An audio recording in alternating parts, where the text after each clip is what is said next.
তো সকাল সকাল চলে আসলাম ভিডিওটি নিয়ে, ভাবলাম যে ছোট্ট একটু ভিডিও করি আপনাদের জন্য। সকাল সকাল একটু লাউ রান্না করলাম নাস্তার জন্য, আর হচ্ছে পরোটা তৈরি করে নিচ্ছি।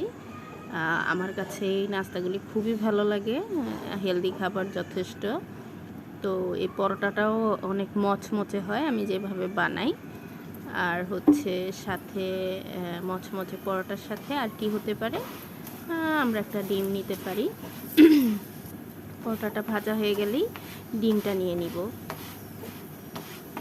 যাদের ভিডিওটি ভালো লাগবে অবশ্যই একটু লাইক দিয়ে দিবেন যদি মনে হয়। আর এখানে হচ্ছে ডাবল কুসুমের ডিম একটু পোস্ট করে নিচ্ছি খাওয়ার জন্য। এই হচ্ছে আমার আজকের সকালের প্রিপারেশন।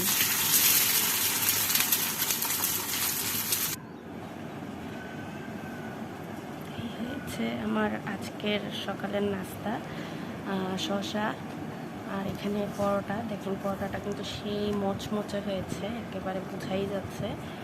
তারপরে হচ্ছে ডিম পোস্ট আর হচ্ছে লাউ। তো আমি চেষ্টা করি প্রতিদিন আমার যেই টাইপের খাবারগুলি আছে সবগুলির হাইজিনিক মেনটেন করে তারপরে খাবার খাওয়ার জন্য। সব কিছু অগুছানো খাবার অ্যাকচুয়ালি আমি খাই না। দেখেন এটা কিন্তু খুব মচমচে হয়েছে পরোটাটা।